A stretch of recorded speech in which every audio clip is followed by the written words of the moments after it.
Friends எல்லோருக்குமே வணக்கம். நம்ம ஆரோக்கியமாக இருக்கணும்னா நமக்கு சத்தான உணவுகள் ரொம்ப அவசியம். அதே மாதிரி நம்ம வளர்க்குற செடிகள் ஆரோக்கியமாகவும் செழிப்பாகவும் வளரணும்னா அதுக்கும் சத்தான உரங்கள் அவசியம். இன்றைக்கி ஒரு நான்வெஜ் உரத்தை பற்றி தான் பார்க்க போகிறோம். இயற்கை விவசாயிகள் மீன் கழிவுகளை மீன் அமிலமாக தயாரித்து விவசாயத்துக்கு பயன்படுத்துகிறாங்க. நம்ம இன்றைக்கி மீன் கழிவுகளை மீன் அமிலமாக தயாரிக்க போகிறதில்ல, ஸ்ட்ரெயிட்டாகவே செடிகளுக்கு கொடுக்க போகிறோம். அப்படி கொடுக்குறதால மண்ணில் நிறைய நுண்ணுயிர்கள் பெருகுது, மண் வளமாகுது. அதனால் நம்ம வளர்க்குற செடிகளும் ரொம்ப ஆரோக்கியமாக வளர்ந்து நிறைய பூக்களையும் காய்களையும் நமக்கு கொடுக்கும். இப்போ அந்த நான்வெஜ் உரங்களை எப்படி செடிகளுக்கு கொடுக்குறதுன்னு பார்க்கலாம். இந்த மீன் கழிவை செடிக்கு கொஞ்சமாக தான் நம்ம உரமாக கொடுக்கணும். ஒரே டைமில் நிறைய கழிவுகளை உரமாக கொடுத்தோன்னா புழுக்கள் வர்றதுக்கும் வாய்ப்பு இருக்குது, துர்நாற்றமும் வர்றதுக்கு வாய்ப்பு இருக்குது. எப்போவுமே உரம் கொடுக்கறதுக்கு முன்னாடி இந்த மாதிரி மண்ணை நல்லா கிளறி லூஸாக்கி விடணும். இப்படி செய்கிறப்ப தான் நம்ம போடுற உரத்தோட சத்துக்கள் செடிக்கு உடனடியாக போய் சேரும்.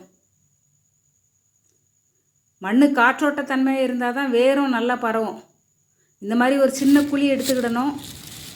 இந்த மாதிரி கொஞ்சம் அளவில் உள்ள கழிவு கொடுத்தா போதும். எப்போவுமே சின்ன மீனில் உள்ள கழிவுகள் சீக்கிரமாகவே மக்கும். நிறைய சத்துக்களும் இதில் தான் இருக்குது. நம்ம உரம் கொடுத்து 2 வாரத்தில் இந்த செடிக்கு நிறைய துளிர்கள்லாம் வந்தது. இப்போ பாருங்கள், நிறைய கிளைகளோட செடி நல்லா செழிப்பாக இருக்குது. இந்த செடிக்கு த்ரிப்ஸ் இருக்கிறதுனால இதுக்கு வசம்பு கரைசல் தெளிச்சிக்கிட்டு இருக்கேன். இந்த மீன் கழிவை செடிகளுக்கு உரமாக கொடுக்கறதுனால நிறைய சத்துக்கள் கிடைக்குது. குறிப்பாக பொட்டாசியம், பாஸ்பரஸ், கால்சியம், அயன் இந்த மாதிரி சத்துக்களும் கிடைக்குது. நிறைய மைக்ரோ நியூட்ரியன்ஸும் கிடைக்குது.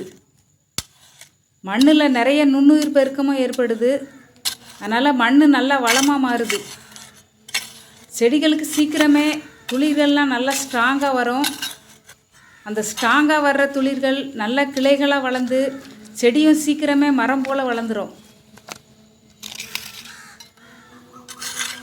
இந்த மாதிரி மீன் கழிவுகளை உரமாக கொடுக்கும்போது எறும்பு வரோன்னு பயப்படுறீங்க, எலி வரோன்னு பயப்படுறீங்க. இந்த மாதிரி கழிவுகளை போட்டு நல்லா மண்ணால் மூடிட்டு மேலே 2 செங்கலை வச்சிட்டோன்னா எலி தொல்லையும் இருக்காது. நான் என் செடிகளுக்கு அந்த மாதிரி தான் பண்ணுவேன். மேலே ஏதாவது ஒரு நல்ல வெயிட்டை தூக்கி வச்சுருவேன். நம்ம உரம் கொடுத்த செடி இப்போ எந்த அளவில் துளிர்கள் விட்டு எவ்வளோ நல்லா இருக்குன்னு பாருங்கள். நிறைய துளிர்கள் வந்திருக்கு, மொட்டுக்களும் வந்திருக்கு. இந்த மாதிரி உங்களுக்கு மீன் கழிவுகளை உரமாக வைக்கிறதுக்கு இஷ்டம் இல்லைன்னா மீன் கழுவுன தண்ணியை கூட நீங்கள் செடிகளுக்கு கொடுக்கலாம். அதுவும் ரொம்ப சத்தானது. அதுவும் இப்போ எப்படி கொடுக்குறதுன்னு பார்க்கலாம்.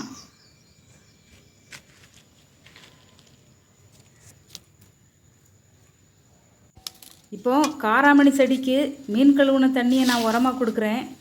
இந்த காராமணி செடி இப்போ தான் பந்தலை பிடிச்சி வளர ஆரம்பிச்சிருக்கு. பூக்களும் 1-2 இப்போ தான் பூக்குது.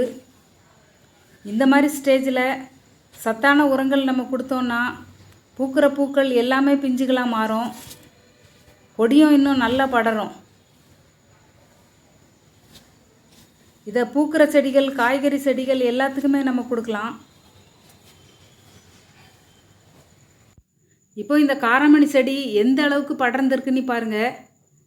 இதுவரைக்கும் இந்த செடிக்கு அஸ்வினி பூச்சி மாதிரியான தாக்குதல்லாம் வந்ததே கிடையாது.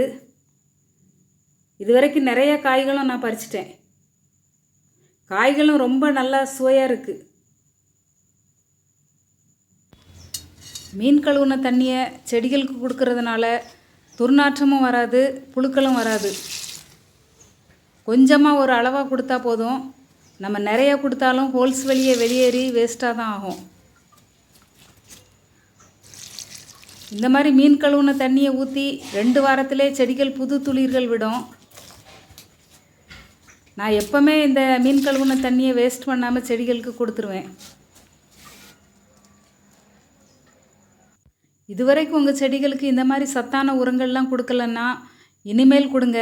இந்த வீடியோ உங்களுக்கு ரொம்ப பிடிச்சிருக்கோன்னு நினைக்கிறேன். பயனளிக்கும் விதத்தில் அமைஞ்சிருக்கோன்னு நான் நம்புகிறேன். நீங்களும் அப்படி நினச்சிங்கன்னா என் சேனலை சப்ஸ்கிரைப் பண்ணுங்கள், உங்கள் நண்பர்களுக்கெல்லாம் ஷேர் பண்ணுங்கள். மறக்காமல் உங்கள் கருத்துக்களையும் கமெண்ட் செக்ஷனில் பதிவு பண்ணுங்கள். நன்றி, வணக்கம்.